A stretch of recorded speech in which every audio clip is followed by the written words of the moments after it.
do not ask me. I'm asking you. Yes or no only. That's a very categorical Same question. with Justice Baldos. I vote not for for you in to favor of judge, the Panyero. negative You are because it under is very oath. This is clearly actually provided related to under your- such a law that a claim that 16-year-old the can age give of already sexual consent consensuality. in sexual I am activity inclined to provided think that the it partner is the must age not of be 16 3 is years the old. age of Propagating sexual what I consent, believe, and therefore I give it to misleading the information, negative social side. media. Mainly Categorically because stated there that the age of Republic sexual Act consent is 16. 1164A. You're The not aware of official that, statement of Panyero? the Senate will bind me as My a judge. opponent should No? instead There go to being no Congress other and lobby sources for the to passage draw of a an law answer from. No? raising the age That of the age sexual of consent consent from is 16. Ito po si 16. Fiscal EJ at your service. Maayong gabi sa tanan. Am I loud enough to be heard?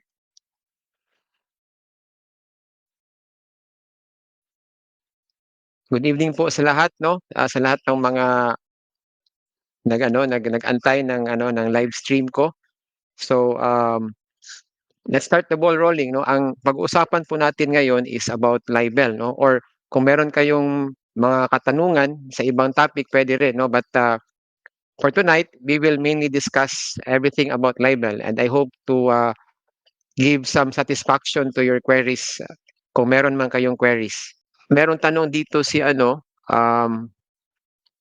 Noel Amodan, sabi niya, sa arrest warrant, tama ang pangalan pero iba ang address, maaresto at makulong.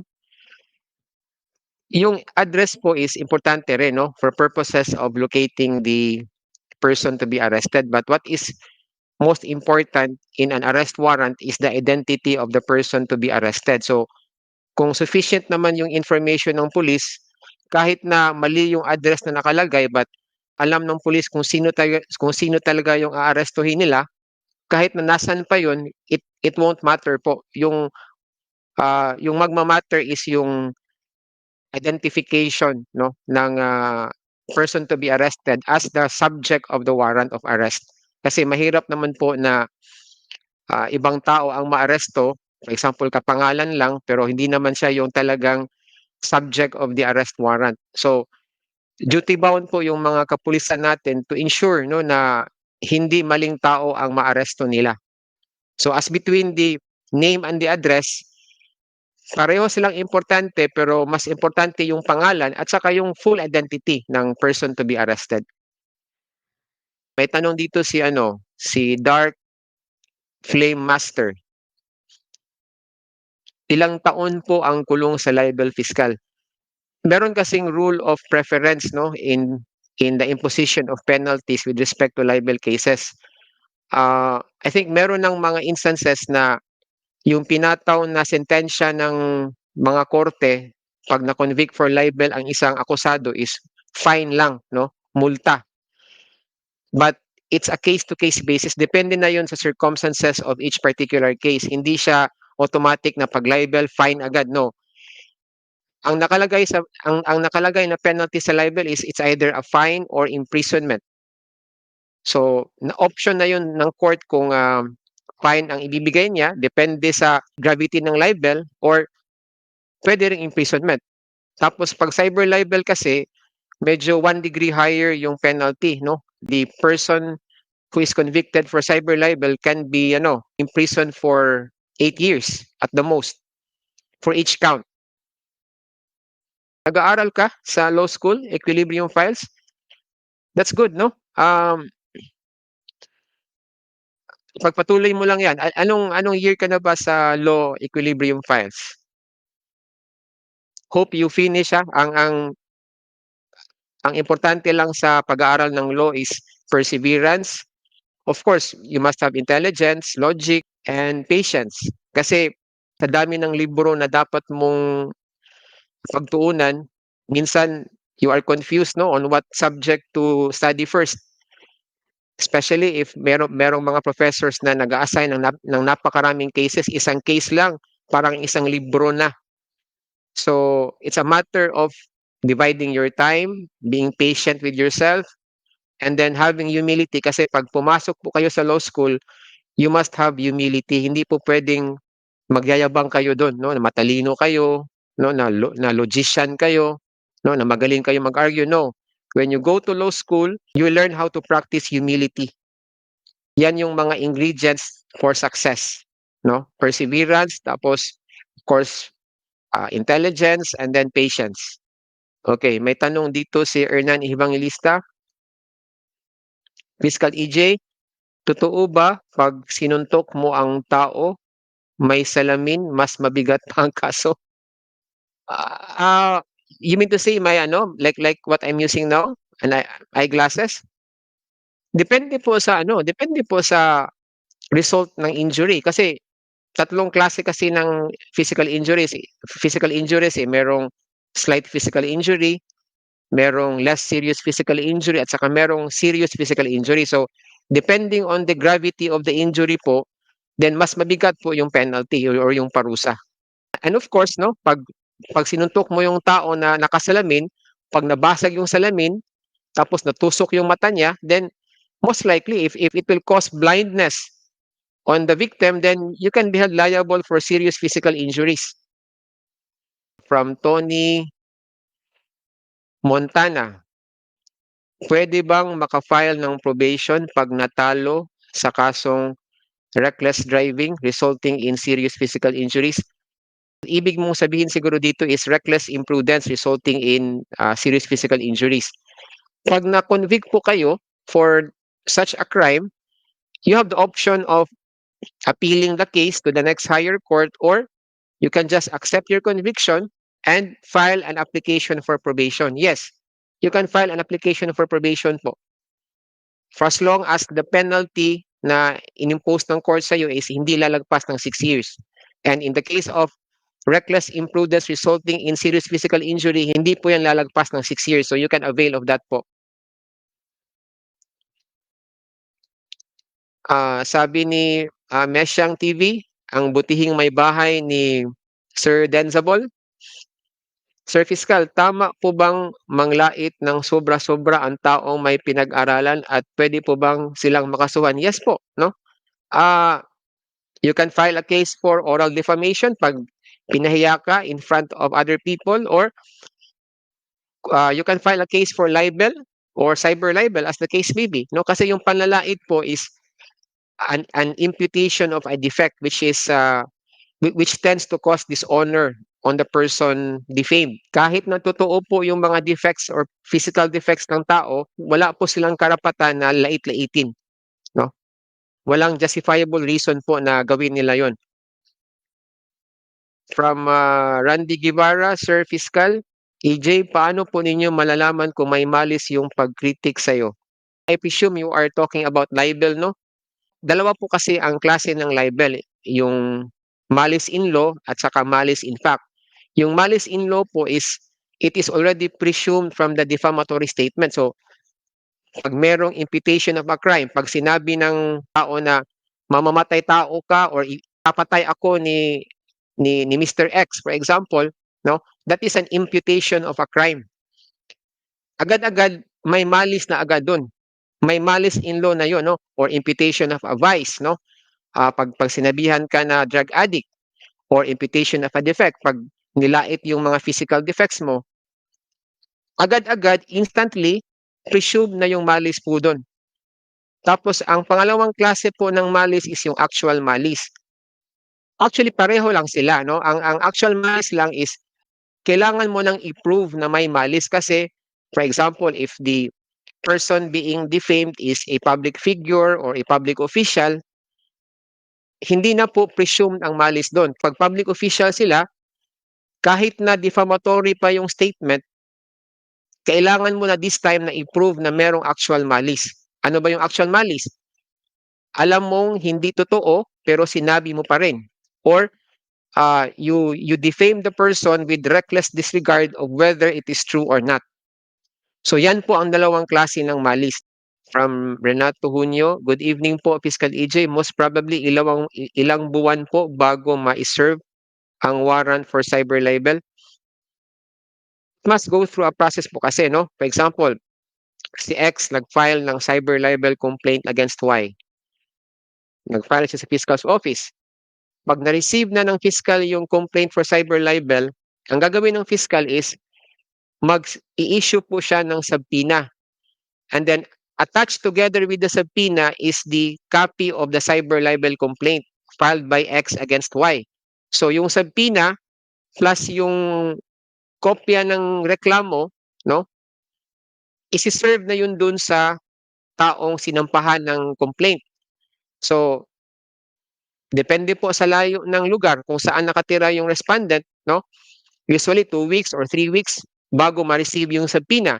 Once ma-receive po yung subpoena, the respondent, yung sinampahan ng complaint, has 10 days po from the receipt of the subpoena to file his counter affidavit and affidavits of his witnesses if he has witnesses, no, to corroborate his statements.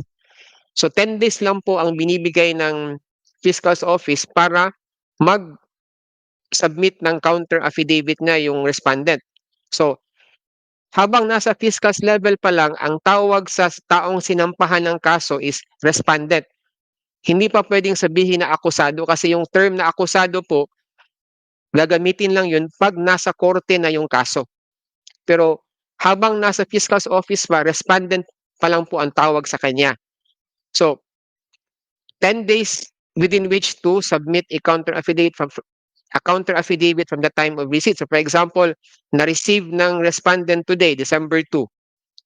So the respondent has until December 12 to submit his counter affidavit. Pag hindi siya nakasubmit ng counter affidavit, then the fiscal will have to resolve the complaint based only on the evidence submitted by the complainant. Kasi ang importante lang is due process, no? What is due process? Giving the person an opportunity to be heard.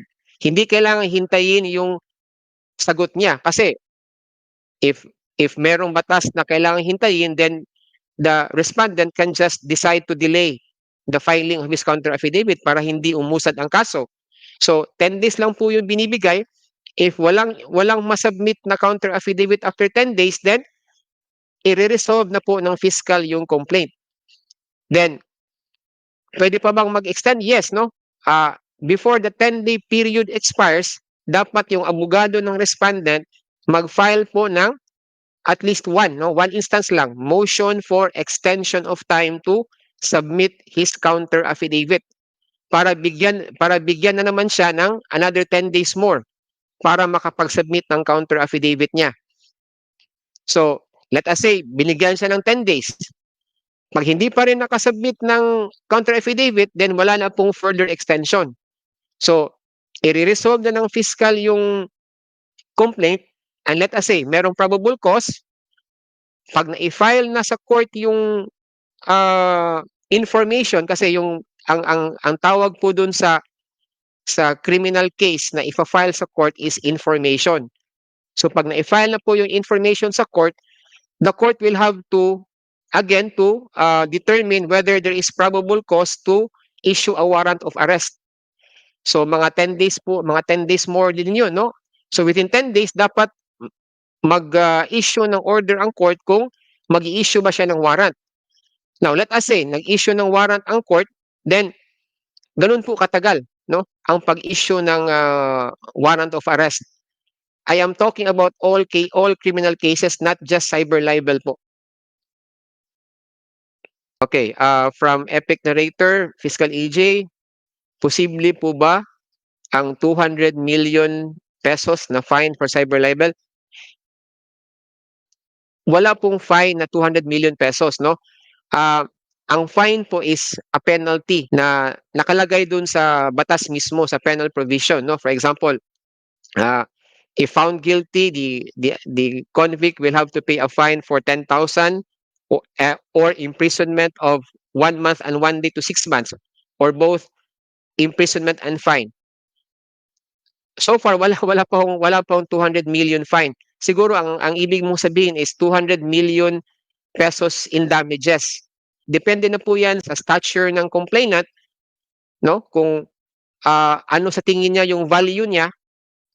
Tapos kung meron siyang enough money to pay for the filing fee, no? Kasi pag mataas po yung hinihinging damages, then mataas din po yung filing fee. So, yes po, no? Kung fine, wala pong fine na 200 million pero merong damages na 200 million. Pwedeng hingin yun sa korte. But in the ultimate analysis, depende na po yun sa korte kung bibigyan niya ng 200 million pesos in damages. Ano pong basis niyan?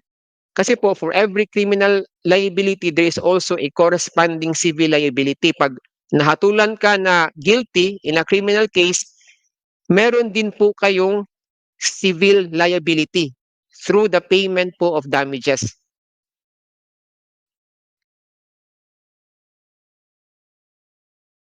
Okay, sabi ni critical thinker, ito talaga si critical thinker, parang ang pang estudyante yung mga tanong, no? Please po, meron pa siyang please po, Sir Fiscal AJ, parang ano talaga, no? Pleading on bended knees. Please po, Sir Fiscal AJ, ano po ba yung 1 degree higher? Please, paki-explain po. Okay. Yung 1 degree higher po is, ano yan, no? Yan ang gamit na terminology when we talk about penalties, no? For example, sa revised penal code, meron tayong hierarchy of penalties, no? Depending on their severity. Yung pinakataas po na penalty sa revised penal code is reclusion perpetua. It has a range po of 40 years. Down the line, 1 degree below reclusion perpetua is reclusion temporal. No, it has a range of 12 years and 1 day to 20 years. Tapos, 1 degree lower than reclusion temporal is prison mayor, okay, 6 years and 1 day to 12 years, and then prison correctional, 6 months and 1 day to 6 years, and then arresto mayor, 1 month and 1 day to 6 months, and then arresto menor. Yan po ang hierarchy, no, or severity degree of penalties, no, according to their severity under Article 71 of the Revised Penal Code. So, yan po ang meaning ng 1 degree higher doon. So, 1 degree higher than reclusion temporal is perpetua. Inhinyerong sibil, good evening to you. Sabi niya, Fiscal, ba't po nakapasa yung isang lawyer, mahina naman sa comprehension? Swerte po ba tawag doon?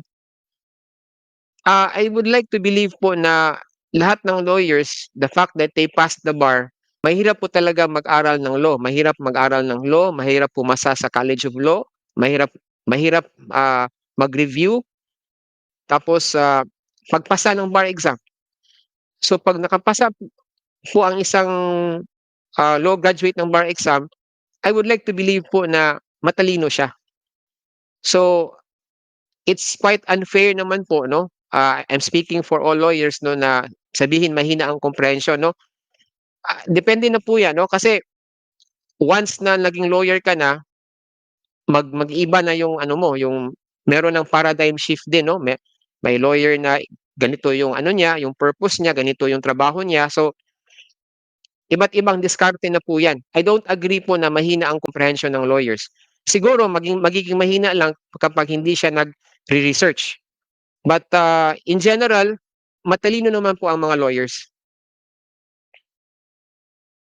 Awit, sabi niya, ay fiscal, pag private person, pinalabas or lumabas sa isang sikat na show at pinag-usapan sa SOCMED, pwede na ba siyang tawaging public figure?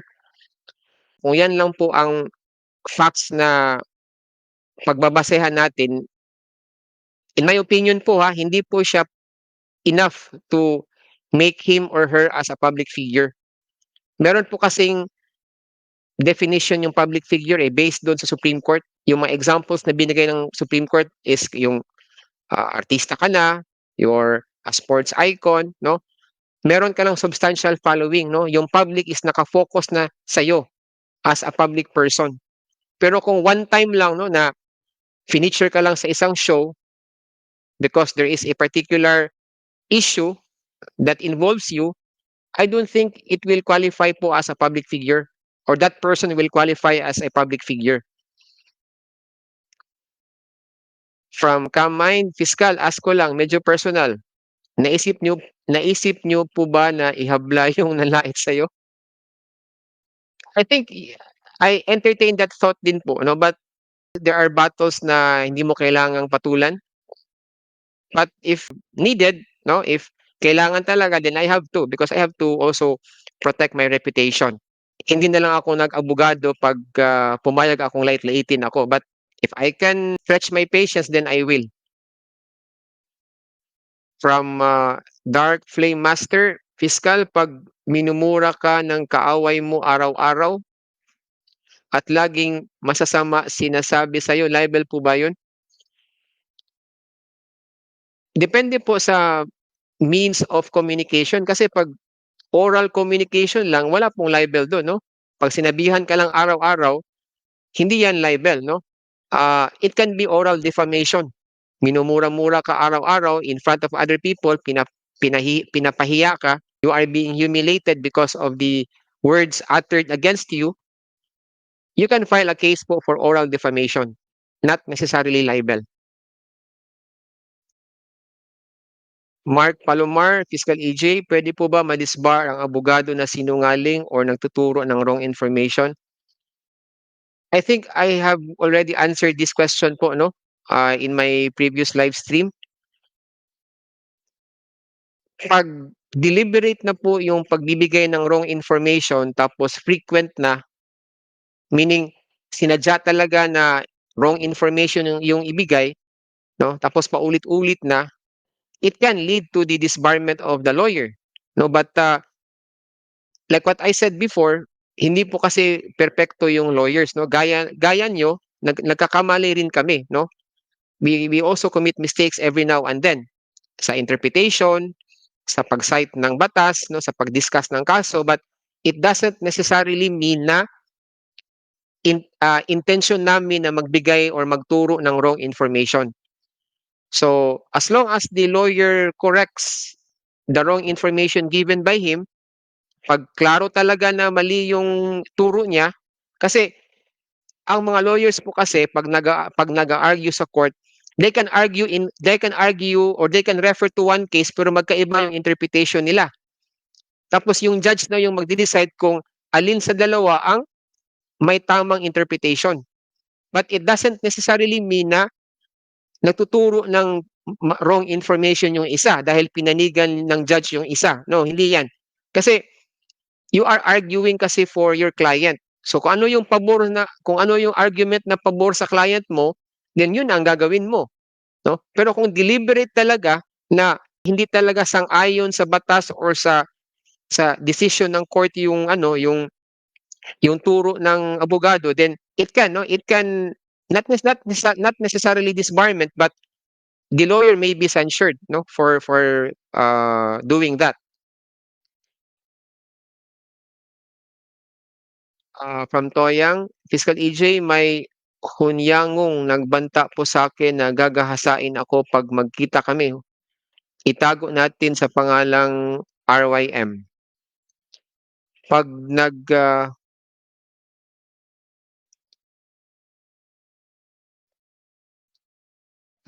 pag nagilitan ba to, sabi mo, Toyang, pag nagilitan ko po ba siya, tapos pinalapa ko sa, hindi ko masyadong maintindihan, malinois, valid po ba yun na self-defense?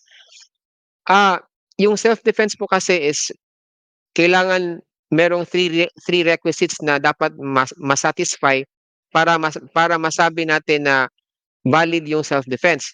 Una, dapat po may unlawful aggression. So dalawang klase yung unlawful aggression. Merong imminent unlawful aggression or meron ding actual unlawful aggression. Ano ba yung unlawful aggression? Aggression means a physical attack. Let us say X physically attacks Y using a balisong or a bladed knife or bladed weapon. While X is making is stabbing blow upon Y, ano yun? Actual unlawful aggression yun. You have the right to repel the aggression. Ang imminent unlawful aggression naman is wala pang actual unlawful aggression but sa actions ng offender, he is leading to actual unlawful aggression na. Like for example, bubunot na ng baril yung offender. Of course, when he points his firearm to you, you don't have to wait for the offender to pull the trigger before you can repel the aggression. So, yan ang example ng imminent, no? Parating na, no? Imminent unlawful aggression. So, at that point in time, kahit wala pang actual unlawful aggression, dahil imminent na yung unlawful aggression, you can already repel the aggression. So, yan ang first element, unlawful aggression. Yung second element is reasonable necessity of the means employed to prevent or repel the aggression. Prevent the imminent unlawful aggression or repel the actual unlawful aggression. So, in the case of rape, if he is in the act now of trying to rape you, you can use any weapon at your disposal.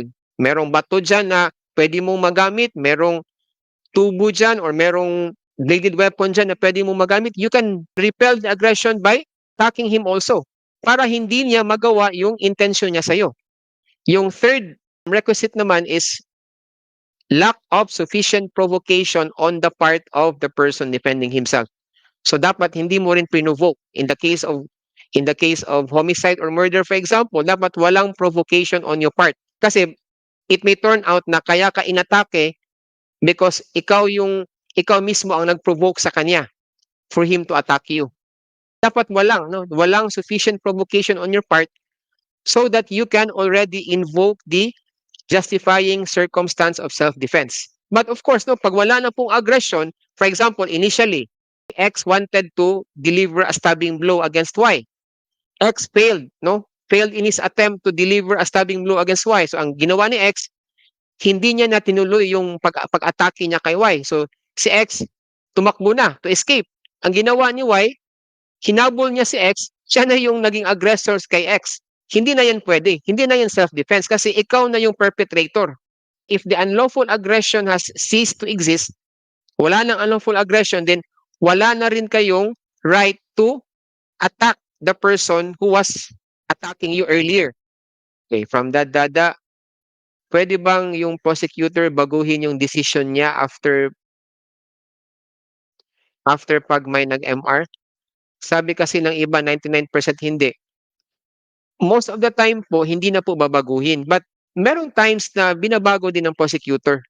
Like in my case, marami na ring beses na I changed my mind. After a motion for reconsideration was filed, I was humble enough to admit na tama yung punto dito sa motion for reconsideration. So I have to change my decision. So for example, yung earlier resolution ng fiscal is merong probable cause. Nag-file ng MR yung agreed party, the fiscal can overturn his own decision or resolution and then state in his resolution that there is no probable cause and vice versa. So pwede po. Ito, from Troll Smash. Matanong lang, Sir Fiscal, madagdagan po ba ang count ng libel sa mga number of videos na paninira? Ang mga count penalties pwede ba umabot ng 40 years imprisonment? Yung libel po is depende po sa publications. Kung gaano karami yung publication, ganyan din karami po yung counts ng libel. So, for example, pag 7 videos or 10 videos yung publication, kung saan sinabi yung mga defamatory statement, yung mga libelous statement or content, then 10 counts po din ng libel yun. Yung penalties po kasi, successive service of penalties, wala pong simultaneous service of penalties. Except na lang kung principal and accessory penalty, but hindi nyo pa maintindihan yan, For example, si X was convicted for the crime, for several crimes, Ang isang penalty, 4 years, ang isa 6 years, ang isa 10 years. Dapat iserve niya ho yan lahat. Kasi successive service of sentences po. Hindi po pwedeng isabay niya iserve, So, he has to serve all of them. Meron ngang isang last Friday, Ang malas talaga, Isang akusado, nag-plea bargaining siya, Nag-plea bargaining siya for 4 counts of yung kaso niya is 4 na drug case. Tapos nag-avail siya ng plea bargaining. He was allowed to plea bargain. Tapos yung naging penalty sa kanya is 4 years each. dahil hindi lagpas ng 6 years yung conviction niya, no? Kasi 4 years each lang, he can still avail of probation. So nag-file siya ng probation. The court granted him probation. Ang problema, during his probation, gumawa na naman ng kabulastugan, no? Kasi yung mga probies, no, yung mga convicts na under probation, they have to report to the probation office, no? Let's say every month. Tapos kasi yung kaso niya is drugs, periodically yung probation office nagkakandak ng drug test. Unfortunately, naging positive sa shabu, sa methamphetamine hydrochloride yung nabigyan ng probation. Pag nag-violate ka ng probation, you will have to serve time in jail na. So, yung 4 na sentences niya at 4 years each, he will have to serve a total of 16 years. Yan po ang ibig sabihin ng successive service of sentence. And then, theoretically, yes, no? Pwede po umabot ng hanggang 40 years imprisonment. Although, meron tayong threefold rule, no? Ang import lang ng threefold rule is dapat hindi lalagpas ng 40 years. For example, si X, hinatulan ng conviction for 3 counts of rape. Diba? Yung rape has a penalty of reclusion perpetua. Yung range po ng perpetua is up to 40 years. So kung 3 counts ng reclusion perpetua, 40 plus 40 plus 40, 120. Imposible po yan na masiserve niya. Kahit na 3 yung convictions niya for perpetua, hanggang 40 years lang po ang isi-serve niya in jail. From Hiraya Manawari, good evening Fiscal EJ. Ano pong kaso pag minura ka through private message sa social media? And if so, gaano po katagal ang prescription period? Depende po, no? Pag minura ka lang through private message directly sa'yo, hindi through GC, hindi po siya pasok sa cyber libel. Kasi wala pong ibang taong nakabasa ng mura, no, or ng mga defamatory statement laban sa'yo. So pag directly po kayo minessage ng mga pagmumura, ng mga defamatory statement, you can probably file a case for unjust vexation, pero magiging cybercrime na yan dahil gumamit ka na ng social media to unjustly vex another person. 1 degree higher po yan, mga siguro arresto mayor yung penalty diyan, no? So pag arresto mayor, I think the prescriptive period po is 5 years. Fiscal EJ, libelous po ba ang salitang criminal given na convicted criminal ang inaakusahan? Ang libel po kasi is kahit na po totoo yung accusation nyo sa isang tao, pag wala po kayong good motives and justifiable ends, nyo lang, wala kayong purpose bakit nyo sinabi yan, kahit na totoo yung akusasyon nyo, libel po pa rin yan. You cannot just defame another person even if your accusation is true. Kailangan meron kang sapat na justification why you are publishing this accusation against the other person. Itong question ni Sir Meloyap. May nagsasabi kasi lahat daw ng lumabas sa RTIA ay public figure na. So kung ganyan yung standard, Sir Melo, then lahat ng taong lumabas sa RTIA ay public figure na. Ilan na bang taong lumabas doon sa RTIA? Siguro mga 1 milyong tao na siguro, no, sa tagal-tagal ng show na yan. Hindi po siya it does not necessarily follow na just because lumabas ka sa isang popular na radio program or TV show, public figure ka na agad. Nico David, kasi kung ganyan ang definition ng public figure, lahat ng nag-guest, tama yung sinabi ko, no? Pareho kami ni Sir Nico. Lahat ng nag-guest sa mga TV shows, RTIA, ay mga public figure. Siyempre, mali, di ba? Tama ka. Mali yung nagsabi niyan. habang sa prosecutor's office ang kaso at merong citizen na nagpakalat ng kwento na masama ang suspect, merong libel, meron po, no? Pag through any of the means, no, where libel can occur, no, like for example sa radio or sinulat mo or through a computer system or through social media, magiging cyber libel na po 'yan. Okay, from unknown, tanong lang po, makakatanggap po ba ng summon or subpoena kung may kasong criminal or civil case? Yes po, no? Kung civil case po, no, the defendant will be receiving summons from the court. Kasi yung summons po is yan yung magi-inform sa defendant na merong final na kaso laban sa kanya, and that is also a way of the court acquiring jurisdiction over the person of the defendant.